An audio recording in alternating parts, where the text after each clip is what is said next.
what they call a grinder. Yeah. Progressive can't save you from becoming your parents, but we can save you money when you bundle home and auto with us. I have abnormally large tonsils.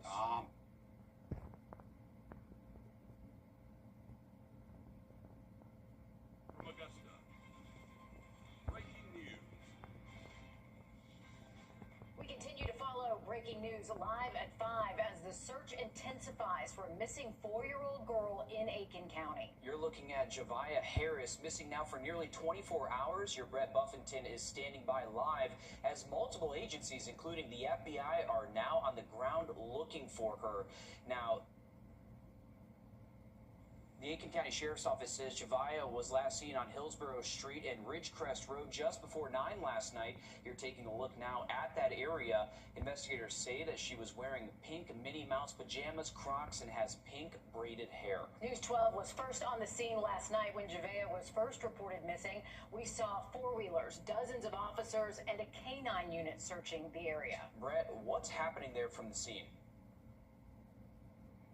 Well, I can tell you this is an expansive and extensive and exhaustive search that is happening now 20 plus hours into this search for little 4-year-old Javiah Harris. She's not even 4 feet tall. The question in everyone's mind, how far could she wander at just 4 years old? But I can tell you, there is essentially, if you will, no stone being left unturned. This neighborhood, as you just saw in that map, not far from this command center where we are at this afternoon, it is all on lockdown. To come in here, you have to have your card checked. You have to have your ID checked.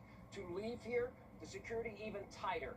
They are doing everything they can to look everywhere they can inside of this search area this afternoon. I can tell you this search, it includes bloodhounds. It includes multiple agencies from local departments to the state law enforcement division here in South Carolina who has brought in a helicopter. There have been searches with drones that took place overnight with technology that allows them to look into the ground and see heat signatures.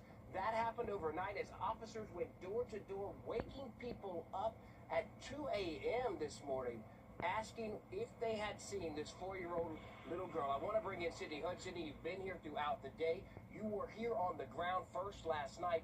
This scene was setting up behind you when you were here last night. It has certainly grown today.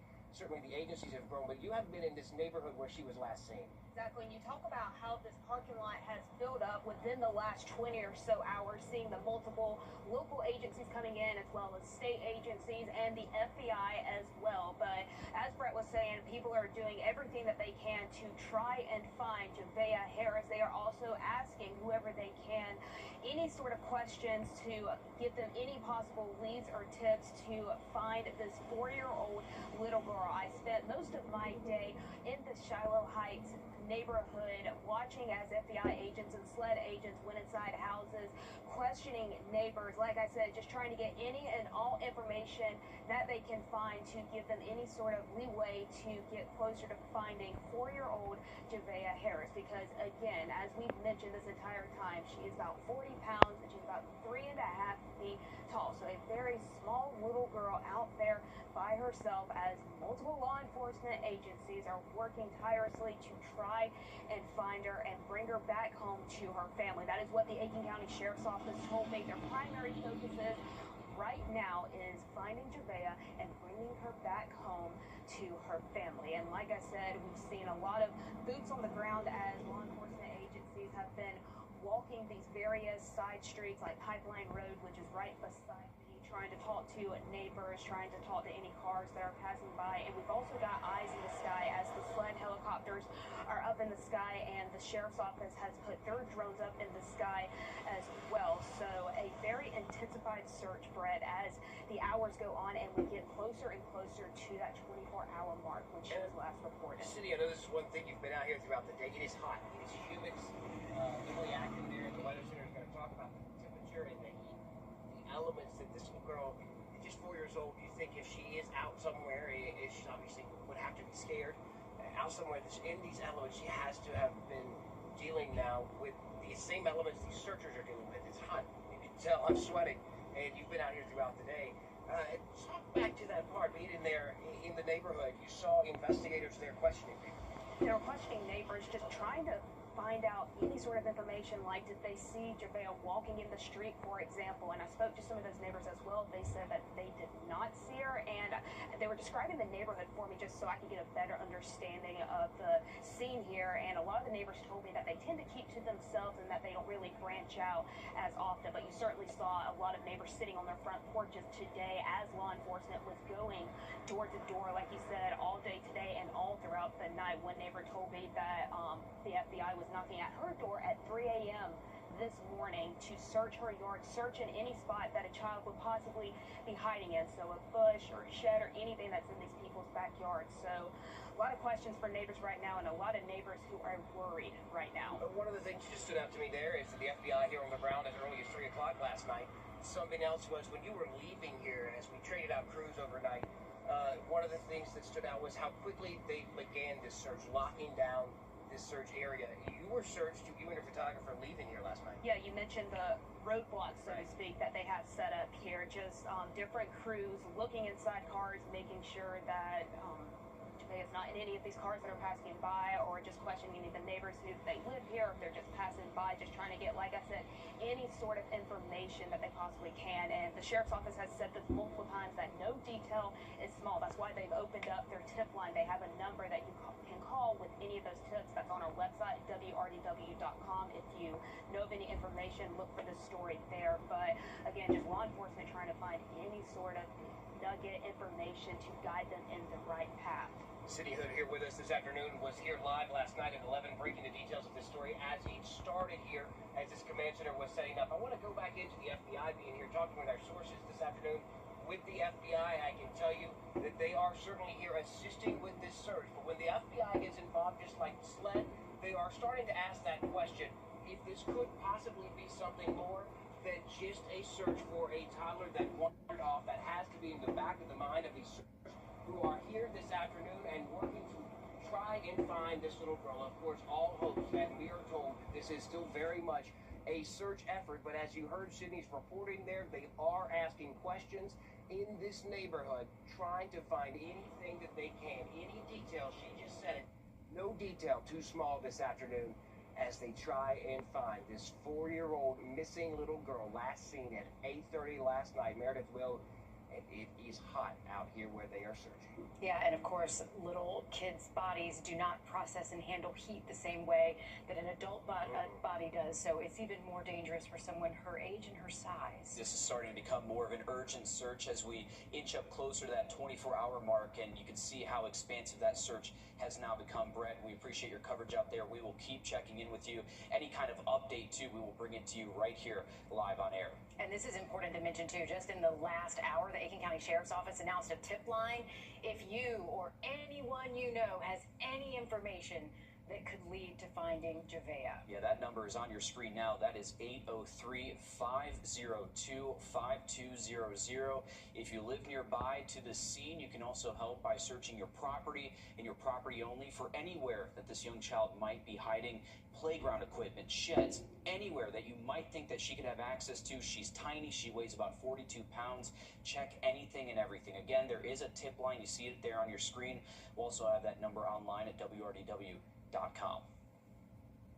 And of course, also playing a factor in all of this, like Brett was saying, is that extreme heat that we're seeing out there. Feel like temps almost triple digits or getting up into the triple digits as we check in with your First Alert meteorologist, Emily Acton. Emily, what do you have for us? Yeah, it has been a hot afternoon. Did a little bit of research last night, and I knew for adults it takes as little as an hour or two with temperatures like this to become dehydrated, but for a smaller person, as little as 30 minutes. And we were hot throughout the night last night, really didn't get much of a break, and now we have warmed back up into the triple digits for this afternoon. Again, for the feels like temperature, but in my opinion, that's really what matters. Feels like 101 here in Augusta, across the CSRA, really pretty much in the same boat. Over in Aiken County, feeling like 102 at the moment. The Welcome Center reading at 107. So it's been a hot afternoon. Not seeing much relief in cloud cover or rainfall for us. We're seeing some heavy showers and thunderstorms off to our west, but that's going to continue to move west. So not seeing much of a cool down here. I'll have a look at what's in store for your weekend. We'll talk about the 4th of July coming up. All right, thanks for that, Emily. It is July 1st today, which means new laws take effect in both Georgia and South Carolina. Among them are changes to medical marijuana, regulation for cryptocurrency, and traffic cameras in how your children are taught in schools. Starting first on the Georgia side, there are updates to how automated school zone speed cameras can be operated. That includes what hours they can operate following a 12 on your side investigation. We found Burke County drivers getting citations from school zone traffic cameras outside of the posted hours of operation. Flashing yellow lights are also required when the cameras are active. Also for Georgia, financial fraud protections for seniors. Cryptocurrency scams are growing in popularity, and older populations are especially at risk. This law lets banks freeze accounts if they suspect someone 65 or older is being financially exploited. It also regulates Bitcoin ATMs, such as capping fees and limiting new customers to $2,500 per day. And for students, two new laws affect how reading and math are taught. The Georgia Early Literacy Act brings major updates to how young students are taught to read, and the Math Matters Act will bring expanded access for advanced math courses in middle and high schools. Also for Georgia, major expansions to who qualifies for medical marijuana.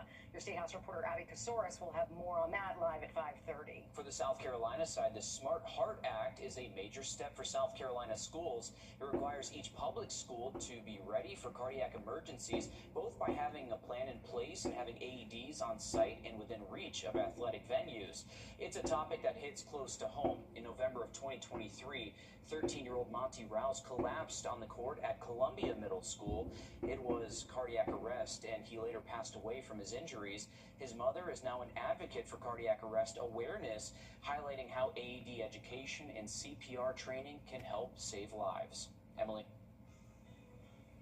Well, we're continuing with temperatures in the 90s through at least 7 p.m., then dipping into the 80s, but the feels like temperatures will still be in the low to mid 90s. I'll have a look at what's in store for the next 7 days. Keeping up. Lazy. Now, your first alert weather with meteorologist Emily Acton.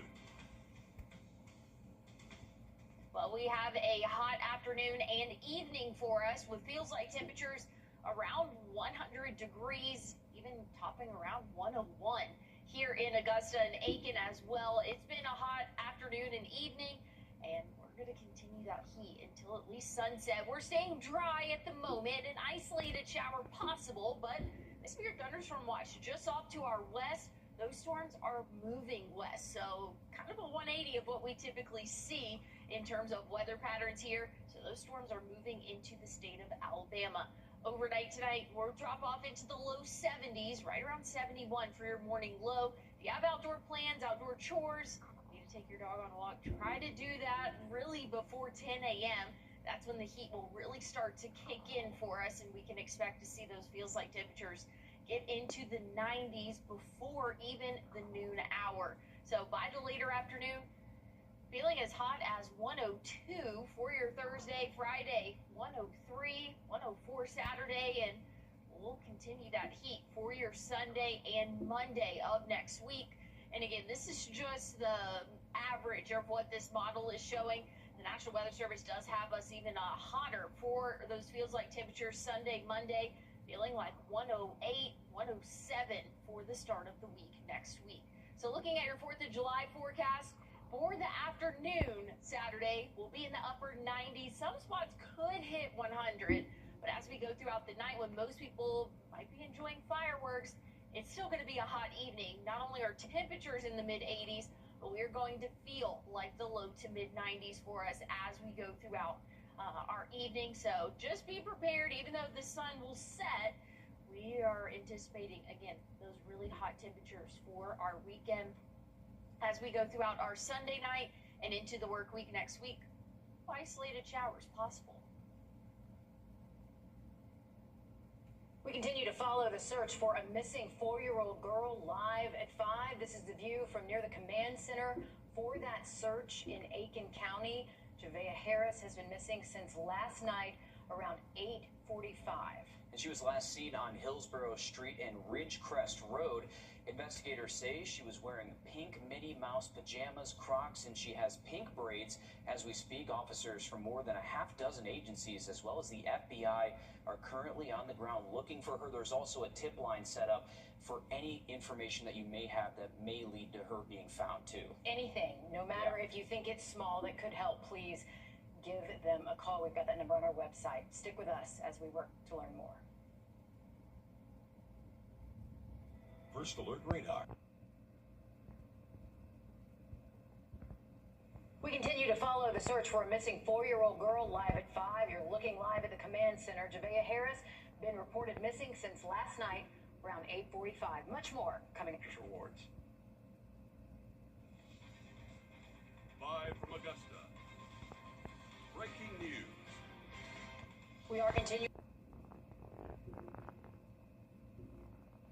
We continue to follow the search for a missing 4-year-old girl live at 5. You're looking live at the command center. Javea Harris been reported missing since last night around 8:45. Much more coming. Rewards.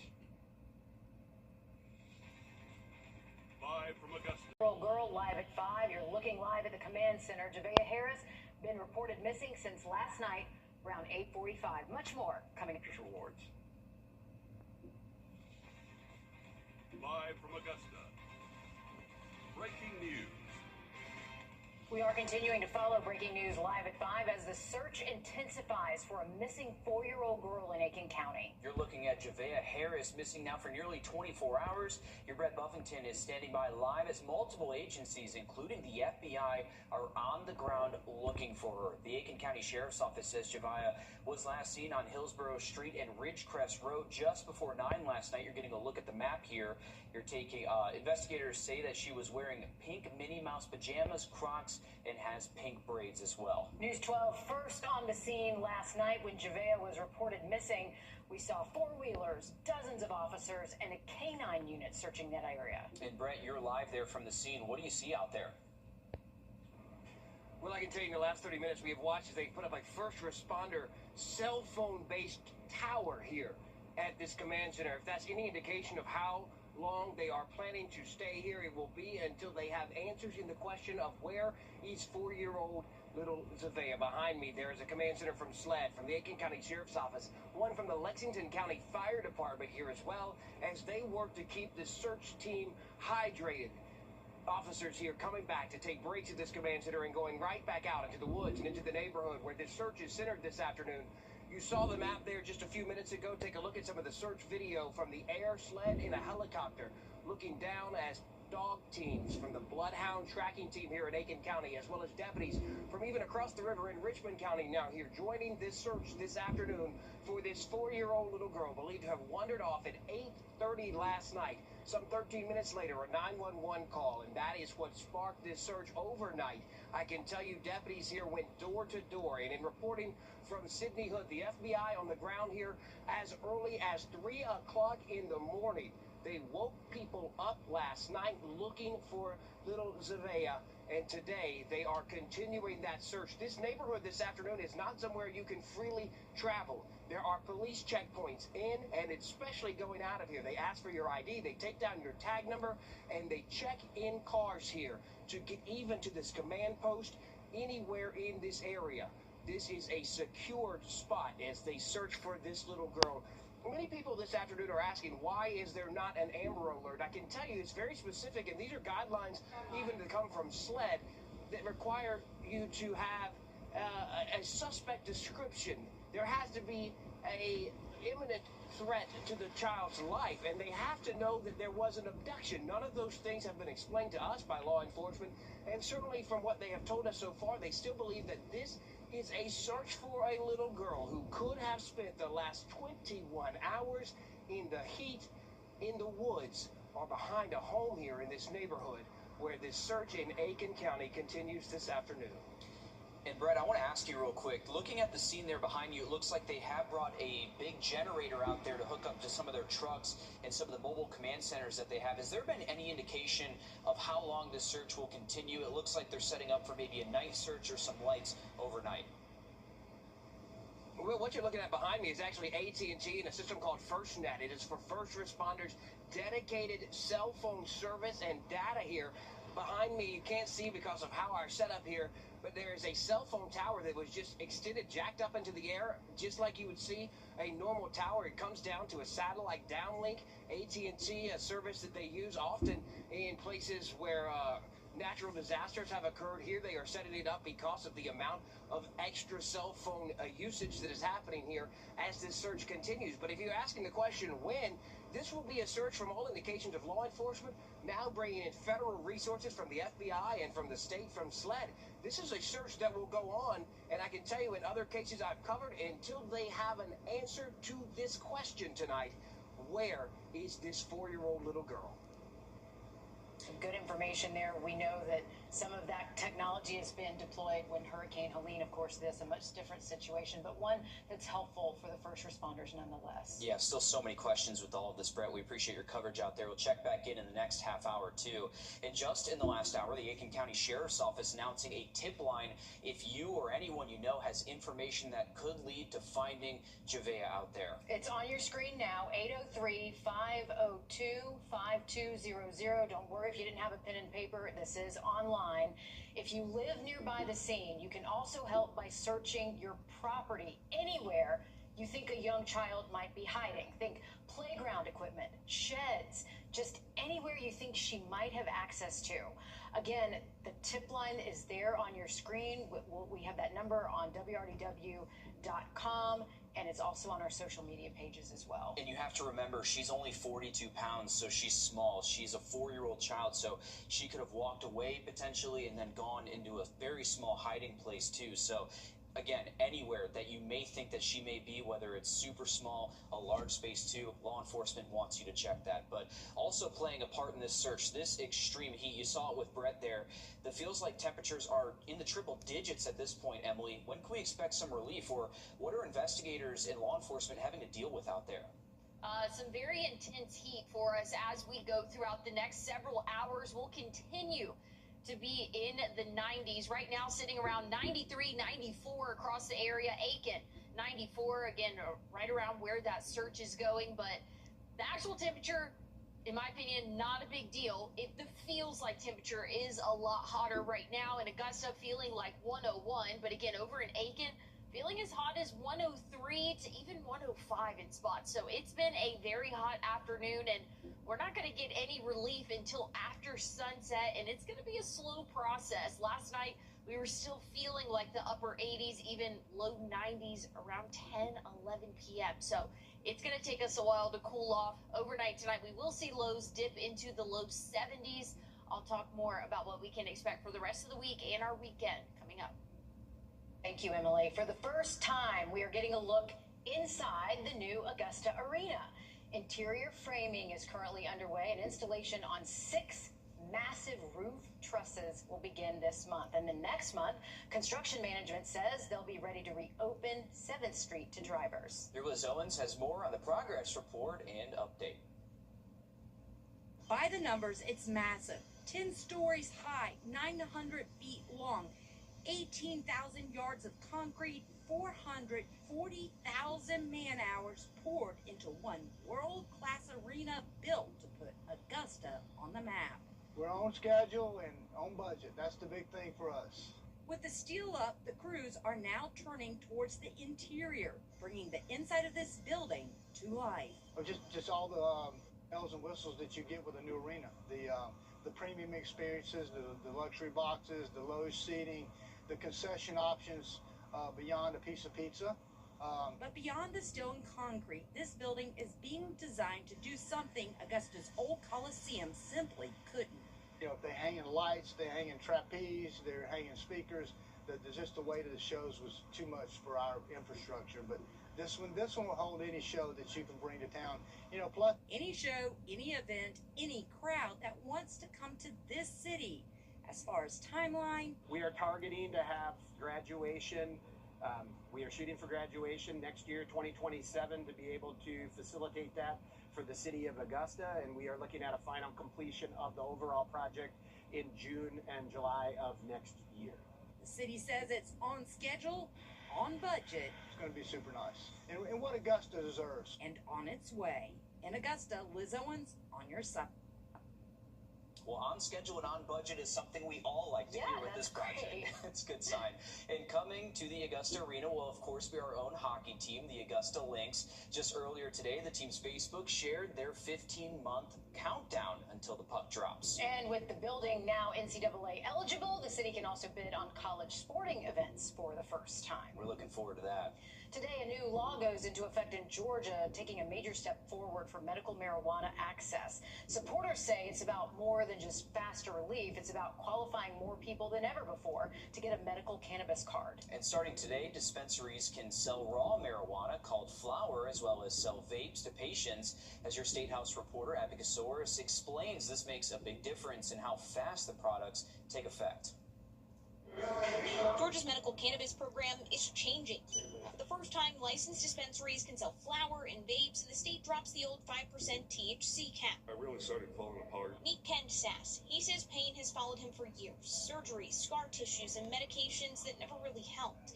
For him, this is about options and avoiding the side effects that come with stronger prescriptions. And it gets to the point where it's a little too powerful. This is Nora. She's 19, epileptic, and blind. She's blue. PJ, call 911. Her mom, Becky, says medical cannabis is the only thing that stops Nora's seizures. I would not be alive today without medical cannabis. That's why supporters pushed for inhaled products. They say when a seizure starts or pain spikes, minutes matter. These products can work faster than oils or edibles. Georgia has now modernized the program. When it was first conceived, it was a low THC oil program. That has now changed. We are now a true medical cannabis program. Botanical Sciences CEO Gary Long says the point is regulated access, tested products, clear labels, and legal options inside Georgia instead of risky, unregulated buys. And state health leaders say Georgia has about 35,000 medical cannabis card holders. Now that access is expanded, that number could go up to 1 million. Talk to your doctor to see if you qualify for a medical cannabis card. The expanded round of 32 in this year's FIFA World Cup has been nothing short. Well, looking at your fish and game forecast for tomorrow, looks like the best time around 4:40 in the morning or around 4:20 in the afternoon. I'll have a look at what we can expect for your weekend coming up.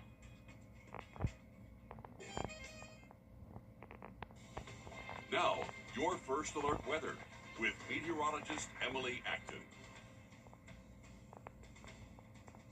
Well, the heat has been the main story for the past... Well, the heat has been the main story for the past 7 days, and it's going to continue, honestly, until we get into September, October for us. It's going to be hot here, and we're just now starting July. Pretty typical for this time of year. It feels like temperatures in the triple digits right now in Augusta, 101, Aiken reading at 99, Edgefield at 100. So it's been a hot afternoon, and it's continuing for at least the next hour or so until we get after or closer to sunset. That's when we'll start to cool off just a little bit. We're staying dry for the most part here in the CSRA. An isolated shower possible, but the heaviest of rain is just off to our west and around the Atlanta metro and moving over into the state of Alabama. So we're not anticipating any showers or really heavy thunderstorms here for the rest of our evening. For your afternoon tomorrow, feeling like 102, 103 Friday, and it's going up from there, anywhere from 104 to maybe even up to 107 for your Saturday, Sunday. We'll see those feels like temperatures again in the triple digits, and that'll continue for the work week next week. So make sure you're staying hydrated. Have a really good way to cool off, whether that's going indoors, staying indoors, that's my favorite, or just heading out to the pool, some way to have yourself cooling off, because it's going to be brutal heat for us for our weekend and for the start of the work week next week. Looking at your fireworks forecast, so the 4th of July will be in the upper 90s, but by the time most people are enjoying fireworks, low to mid 80s, and it's going to feel like the low 90s. Probably around 10:30. So it's going to be a hot evening for us, but we'll see a little bit of relief in the form of showers come Sunday. We'll have a few rain chances for the start of the work week next week. Not expected to accumulate to much but at least it's a little bit of something. All right, we'll take it. Thanks for that, Emily. We continue to follow the search for a missing 4-year-old girl live at 5. This is the view from near the command center for the search in Aiken County. You're looking live at now. Javea Harris has been missing since about 8:45 last night. And she was last seen on Hillsborough Street and Ridgecrest Road. Investigators say she was wearing pink Minnie Mouse pajamas, Crocs, and she has pink braids. As we speak, officers from more than half a dozen agencies, as well as the FBI, are on the ground searching for her. Stick with us as we work to learn more. We're back after this. Call all nines. Technology has already changed the About the possibility of retailers charging more customers based on what AI. Call all nines. Technology has already changed the way we shop, but AI and facial recognition could change it even more. Consumer advocates are warning about the possibility of retailers charging more customers based on what AI thinks they will pay. Your consumer tech reporter Jamie Tucker explains. Picture this. You buy a bottle of shampoo for $9.99, and the guy beside you, $6. Not because of a coupon, but because AI thinks you can afford to pay more. There's some concern about that. There's even a name for it: surveillance pricing. For decades, the price tag was the price tag. Everyone pays the same. But with facial recognition and AI, privacy advocates worry retailers could someday use biometric data, shopping behavior, and personal information to estimate what you're willing to pay. It's no longer science fiction. This video was shot at the Consumer Electronics Show. Those boxes around each face show AI analyzing people as they walk by. And with as much personal data as we all have online, it can even recognize people. And as some retailers like Walmart and Target roll out digital pricing, where these price cards are replaced by digital displays, where prices can be changed in an instant, the technology exists that will allow retailers to change the price on the shelf for different shoppers. The Federal Trade Commission is investigating surveillance pricing, and lawmakers in dozens of states are considering legislation that would regulate or limit the practice. Supporters of the technology argue AI can create more personal experiences and offer targeted discounts. But critics worry it would do the opposite, charging some shoppers more simply because an algorithm believes they'll pay it. Now, to be clear, we don't know of any retailer who's ever even used this technology, but consumer advocates are working hard to make sure we never have to ask the question, is this a price for everyone or just me? That's What the Tech. I'm Jamie Tucker.